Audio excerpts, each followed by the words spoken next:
समस्त को studio बेजेसार channel को स्वागत करुच्ची पिलामाने समस्त को स्वागत।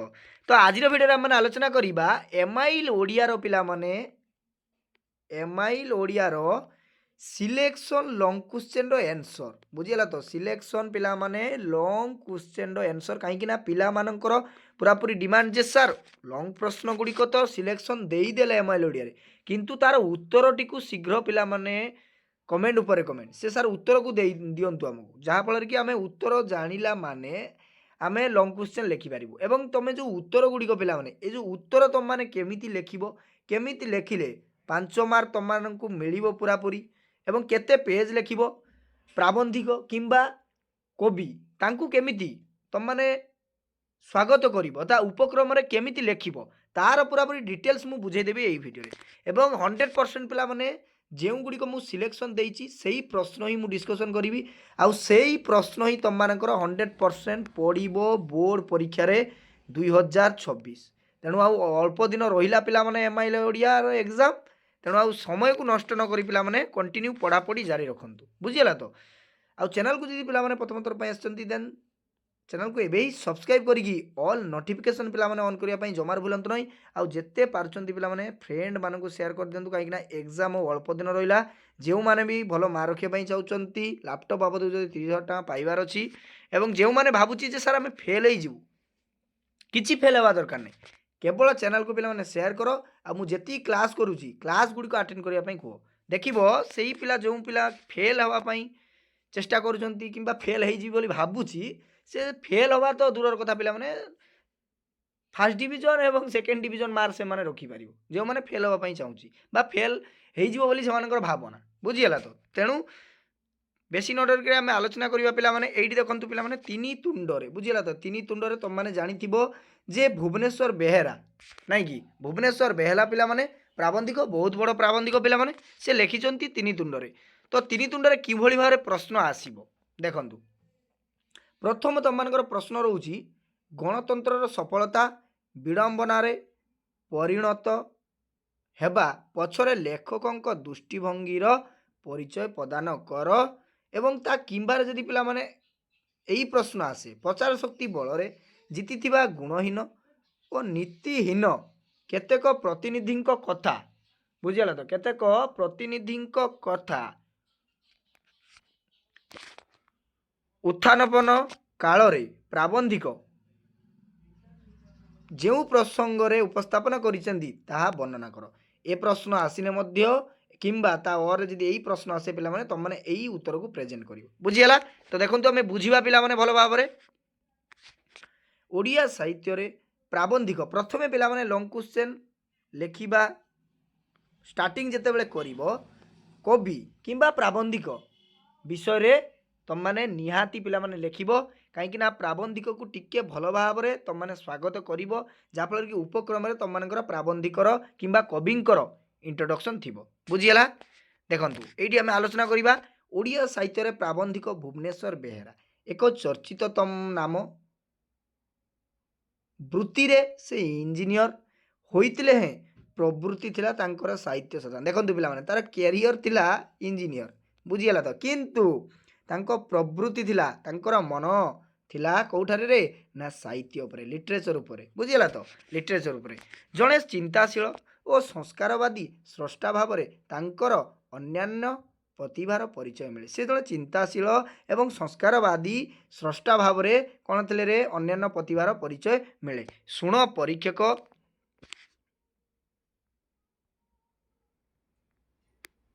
दक्षिण आफ्रिकार ओडिया ढेंकी बुझीगला। तो यही जो पिला माने दक्षिण आफ्रिकार ओडिया ढेंकी यहीटा हूँ तार पिला माने भ्रमण कहानी बुझीगला। तो यहीटा हूँ तार गोटे पिला माने भ्रमण कहानी बुझीगला। तो भ्रमण कहानी कथा और लता इत्यादि तांकर केतोटी बलिष्ठ कृति सारस्वत साधक भुवनेश्वर बेहेरांक रचित ललित निबंध बा रम्य रचना गुड़िक। तो पिला माने देखंतु ये जो रम्य रचना बा निबंध कहले गोटे जिनस को बुझे कौन रे ना प्रबंध निबंध कहले प्रबंध को बुझिबो एवं रम्य रचना कहले प्रबंध को बुझिबो बुझीगला। विशेष सरल तथा हृदयस्पर्शी बलिष्ठ सूचनादर्श आभिमुख्य दृष्टि तिनि तुंडरे प्रबंधटी विशेष प्रणिधान्य प्राबंधिक शुण परीक्षक ग्रंथरु आनीत ଉକ୍ତ ପ୍ରବନ୍ଧରେ ସ୍ୱାଧୀନତା ପରବର୍ତ୍ତୀ କାଳର ଗଣତନ୍ତ୍ରରେ କିପରି ପ୍ରୋପାଗାଣ୍ଡାର ଧର୍ମୀ ହୋଇଛି ତାହା ବାସ୍ତବ ରୂପେ ଚିତ୍ରିତ। ଅର୍ଥାତ୍ ସେ କହୁଛି ପିଲାମାନେ ଏଠି ସବୁକିଛି ଗଣତନ୍ତ୍ର ବିଷୟରେ କୁହାଯାଇଛି ବା ସ୍ୱାଧୀନତା ପରବର୍ତ୍ତୀରେ ଯେ ଗଣତନ୍ତ୍ର କିପରି ପ୍ରୋପାଗାଣ୍ଡାର ଧର୍ମୀ ହୋଇଛି ତାହା ବାସ୍ତବ ରୂପେ ଚିତ୍ରିତ ହୋଇଛି। ବୁଝିହେଲା। এইଭଳି ପିଲାମାନେ ଯଦି ତମମାନେ ପ୍ରାବନ୍ଧିକ ବିଷୟରେ ଲେଖିବ ନା এইଭଳି ତ ଏକ୍ଜାମିନର ପିଲାମାନେ ମାର୍କ ତମମାନଙ୍କୁ କାଟିବାରେ କୁଣ୍ଠା ବଦବ। गोटे मार्क भी से काटी पारिबो नाही जदि तुमने एइभଳି वे प्रेजेंट करिबो उत्तर को। बुझीगला तो तापर देखिबा प्राबंधिक प्रबंध आरंभ रे घोषणा करिसेंती अनेक कहंती अर्थात अनेक लोक कहंती जे शासन पद्धति गुड़िक मध्य गणतंत्र ही सर्वोत्कृष्ट। अर्थात से कहूची पिला माने जो शासन रही कि शासन ना गणतंत्र शासन समस्ते लोक माने कहंती जे शासन पद्धति मध्य गणतंत्र होची सर्वोच्च बा सर्व कोष्ठ शासन। बुझीगला गणक द्वारा गणक पाई गणकर शासन को कुआडे गणतंत्र कुआजे। पिला माने एइटी देखंतु गणतंत्र काहाकू कुआजे तमनकर 1 मार्क मध्य प्रश्न आसीबारे किंबा 2 मार्क मध्य प्रश्न आसीबारे। बुझीगला देखंतु गणक द्वारा अर्थात लोकंक द्वारा लोकंक पाई गण कइले पिला माने लोक। बुझीगला तो गण कइले लोक देखंतु गणतंत्र मु बुझाई दउची तमनकू गणतंत्र ए जो गणतंत्र अर्थ पिला माने गण कइले तमनकर लोक।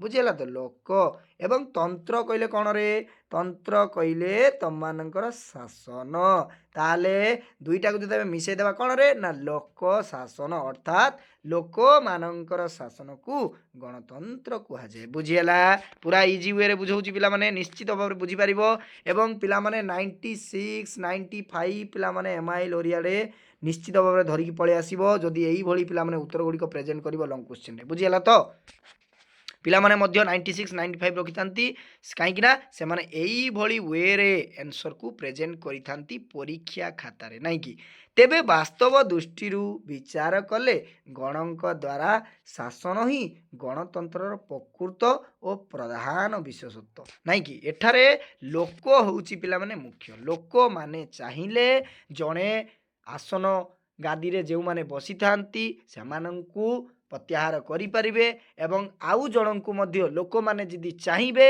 आउ जनंकु शासन गादी रे बसाई पारिबे जाहाकू भोट देकी जितेइबे। बुझीगला तो जहाँ भल लगे जे यही लोकटी मोर भल कम करुच्ची ताले सी निश्चित शासन गादी रे बसिबो। बुझीपारल ना बुझीपारलनी यही शासन रे लोके निजे निजकू शासन करती अर्थात एठारे पिला माने लोके निज निज शासन करते मु तुमको बर्तमान बुझे गली जे सेमाने चाहिए ताकू प्रत्याहार करें काहाकू आसन गादी रे बसाई पारिबे। अन्य कथारे कहले गणतंत्र शासन रे शासक और शासित एक और अभिन्न तेणु यही शासन रे प्रभु किंबा दास पिला माने देखंतु प्रभु किंबा दास शासक किंबा शासितर शोषितर स्थान नाही। बुझीगला तो सामाजिक न्याय अर्थात सामाजिक न्याय अर्थनैतिक समानता व्यक्तिगत अधिकार व्यक्तिगत स्वाधीनता लाभ संगे संगे समष्टिगत प्रगति ए शासनर स्वाभाविक परिणति बोली विचार करा जाए। पूरा पूरी पिला माने कहूची जे गणतंत्र किभली चली थाए नहीं कि लोक माने भारत वर्ष गणतंत्र राष्ट्र बोली की घोषणा करा जाउची किंतु दलबदल राजनीति चली अर्थनैतिक समानता चली सामाजिक न्याय चली जेते बेले लोक माने आसन गादी रे पाउ नांती किंबा सेमानंकु लोक प्रतिनिधि हेई पारु नांती सेमाने कोन करूचंती ना तराजू धरिबाकू जेते बेले तांकू सुजोग मिलु नाही सेमाने कोन करूचंती बाउंसर आळी खेल खेलुचंती दलबदल करूचंती नहीं कि रे।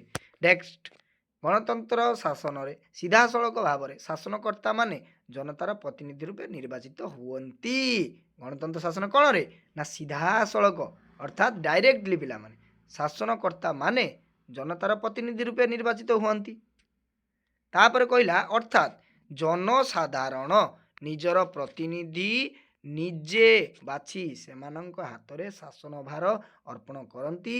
ए क्षेत्र में प्रत्येक व्यक्तिंकर दोष गुण क्रियाकलाप चिंताधारा मानसिक दृष्टिकोण साधुता और सच्चटपणी देखि प्रतिनिधि बाछिबारे आवश्यकता रही किंतु जो देशर जनता निज अधिकार तथा कर्तव्य ज्ञान संबंध में अज्ञ सेमाने बा से देश मानकर गुण अपेक्षा प्रोपागंडार विशेष काम रे बेला माने जो माने अज्ञ नहीं कि शासन रे अक्षर बोली जाना से ही देश कौन चलता है प्रोपागंडा धर्मी होइची नहीं कि शासन क्षमता लोभरे केतेक बिराड़ी वैष्णव ନିଜର ପେଁଖାଳି ନିଜେ ବଜାଇ ସଭା ସମିତିରେ ଭାସ୍ପଟିଆ ମାରି ଧୂଆଁ ବଣ ଛାଡ଼ି ଭଡ଼ାଟିଆ ଲୋକଙ୍କ ସାହାଯ୍ୟରେ ଡ୍ରମ୍ ବାଡ଼େଇ ଧନ କାର୍ପଣ୍ୟ ଓ ସେବାର ସାମୂହିକ ଆଶ୍ରୟ ନେଇ ପ୍ରତିଦ୍ୱନ୍ଦ୍ୱୀମାନଙ୍କ କୁତ୍ସାର ଟନାରୁ କରି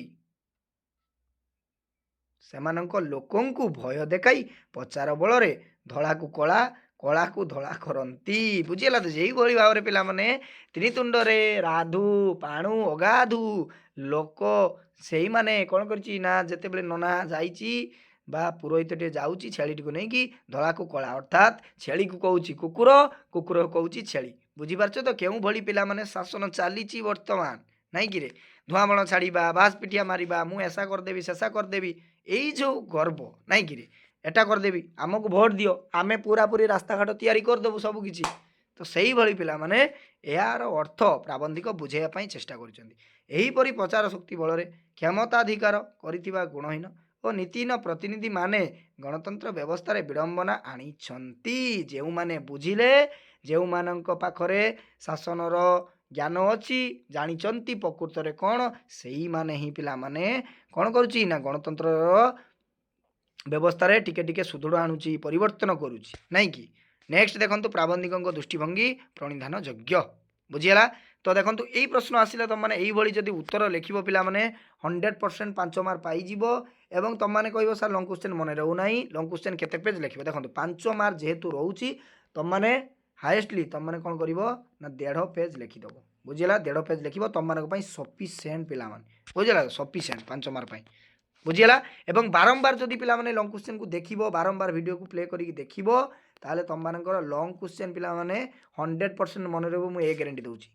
ବୁଝିଗଲା ତ? ଖାତାକୁ ନୋଟ୍ କରିଦେବ, ତାପରେ ବାରମ୍ବାର ଦେଖି ଚାଲିବ, ବାରମ୍ବାର ଲେଖି ଚାଲିବ। 100% ଲଙ୍ଗ କ୍ୱେଶ୍ଚନ୍, ପୁରାପୁରି ଲଙ୍ଗ କ୍ୱେଶ୍ଚନ୍ ଜୀବନ ସାରା ପର୍ଯ୍ୟନ୍ତ ମନେ ରହିବ। ବୁଝିଗଲା? ଜୀବନ ସାରା ପର୍ଯ୍ୟନ୍ତ ମନେ ରହିବ ଯଦି ବାରମ୍ବାର ଦେଖିବ ଏବଂ ଲେଖିବ। ବୁଝିଗଲା ତ? ତ ଆଉ ଗୋଟେ ତୁମକୁ ଦେଖାଇ ଦେଉଛି ପିଲାମାନେ, ଗୋଟେ ପ୍ରଶ୍ନ ମୁଁ ଡିସ୍କସନ୍ କରିଦେଲି କାହିଁକିନା ଭିଡ଼ିଓଟି ବହୁତ ଲେନ୍ଦି ହେଇଯିବ ପିଲାମାନେ। ଆଉ ଗୋଟେ ପ୍ରଶ୍ନ ଆସିପାରେ ତୁମମାନଙ୍କର, ତିନି ତୁଣ୍ଡରେ ନାମକରଣ ସାର୍ଥକତା ପ୍ରତିପାଦନ କର, ତିନି ତୁଣ୍ଡରେ ପ୍ରବନ୍ଧଟିର ବକ୍ତବ୍ୟ ବିଚାର କର। ଏ ପ୍ରଶ୍ନଟା ବି ପିଲାମାନେ ବହୁତ ଇମ୍ପୋର୍ଟାଣ୍ଟ ରହିଛି, ପ୍ରଶ୍ନଟା ବି ପିଲାମାନେ ବହୁତ ଇମ୍ପୋର୍ଟାଣ୍ଟ ରହିଛି।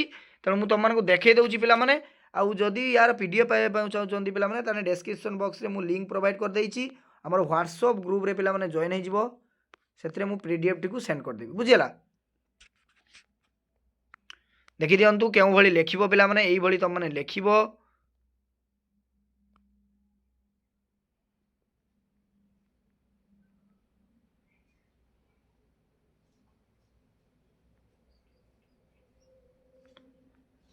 ଦେଖିଦିଅନ୍ତୁ। ତାପରେ ଦେଖନ୍ତୁ ପିଲାମାନେ, ଏଇଠି ଆଉ ଗୋଟେ ପ୍ରଶ୍ନ ତୁମମାନଙ୍କର ଆସୁଛି,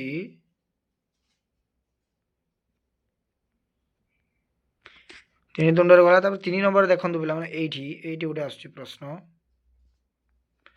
এই ପ୍ରଶ୍ନ ଦେଖନ୍ତୁ, ଏଇ ଯେଉଁ 2 ନମ୍ବରରେ ତୁମମାନଙ୍କର ଏଇ ଯେଉଁ ନାମକରଣ କିମ୍ବା ଏଇଟା ଆସିଲେ ଏଇଭଳି ଲେଖିବ। ଏ ପ୍ରଶ୍ନ ଆସିଲେ କିମ୍ବାରେ କିମ୍ବା ଏଇଭଳି ପ୍ରଶ୍ନ ଆସିଲେ କିମ୍ବା ତିନି ତୁଣ୍ଡ ପ୍ରବନ୍ଧରେ ମର୍ମ କଥା ନିଜ ଭାଷାରେ ପ୍ରକାଶ କର। ଗୋଟେ କଥା ମୁଁ ତୁମମାନେ କହିଦେଉଛି, ଯଦି ଯେକୌଣସି ପ୍ରବନ୍ଧ କିମ୍ବା କବିତା ହେଇଯାଉ, ବୁଝିଗଲା ତ? ଯଦି ସାରମର୍ମ ଭଲ ଭାବରେ ପଢ଼ିଦେବ ନା, ନାମକରଣ ସାର୍ଥକତା, ଦେନ୍ ଯେଉଁ ବି ପ୍ରଶ୍ନ ଆସୁ ସେଇ ପ୍ରଶ୍ନ ଲେଖିକି ଆସିବ, 100% ମାର୍କ ତୁମମାନଙ୍କୁ ମିଳିବ। 5 ମାର୍କ ପୁରାପୁରି ମିଳିବ। 5 ନଚେତ୍ 4 ମାର୍କ ତୁମମାନଙ୍କ ଥୁଆ ପିଲାମାନେ, ଗ୍ୟାରେଣ୍ଟି ଦେଉଛି। କାହିଁକିନା ସାରମର୍ମ ଯଦି ଭଲ ଭାବରେ ପଢ଼ିଥିବ, ଯେ ପ୍ରଶ୍ନ ଆସୁ ତୁମମାନେ ଆଟେଣ୍ଡ କରିପାରିବ। ବୁଝିପାରିଲ ତ? ଦେଖିଦିଅନ୍ତୁ ପ୍ରଶ୍ନ ଗୁଡ଼ିକ ଦେଖାଇ ଦେଉଛି, ଉତ୍ତର ମଧ୍ୟ ଦେଖାଇ ଦେଉଛି ପିଲାମାନେ। କୌଣସି ତୁମମାନଙ୍କୁ ଆଉ ଖୋଜିବା ପାଇଁ ପଡ଼ିବ ନାହିଁ। ଆଉ ଗୋଟେ କଥା ପିଲାମାନେ, ଟିକେ ସିରିୟସନେସ୍ ସୃଷ୍ଟି କର ନିଜ ନିଜ ଭିତରେ, କାହିଁକିନା ଏକ୍ଜାମ୍ ଆଉ ଅଳ୍ପ ଦିନ ରହିଲା। ତ ପିଲାମାନେ କ୍ଲାସ୍ କେତେ କମ୍ କରୁଛନ୍ତି, ମାନେ ପିଲାମାନଙ୍କ ଭିତରେ ସିରିୟସନେସ୍ ନାହିଁ। ଆଉ ଅଳ୍ପ ଦିନ ପରୀକ୍ଷା ରହିଲା, ତ ଯେଉଁଭଳି ଭାବରେ ପିଲାମାନେ କ୍ଲାସ୍ କରିବା କଥା ସେଇଭଳି କ୍ଲାସ୍ କେହି ପିଲା କରୁନାହାନ୍ତି।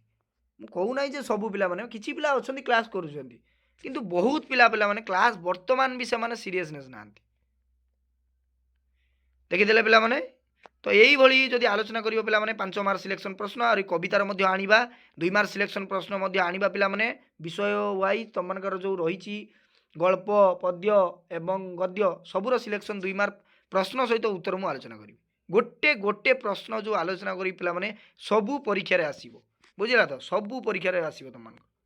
ତ ଆଜି ପାଇଁ ଏତିକି ପିଲାମାନେ ରହିଲି। ସମସ୍ତଙ୍କୁ ସାଧୁବାଦ। Thank you. ଧନ୍ୟବାଦ।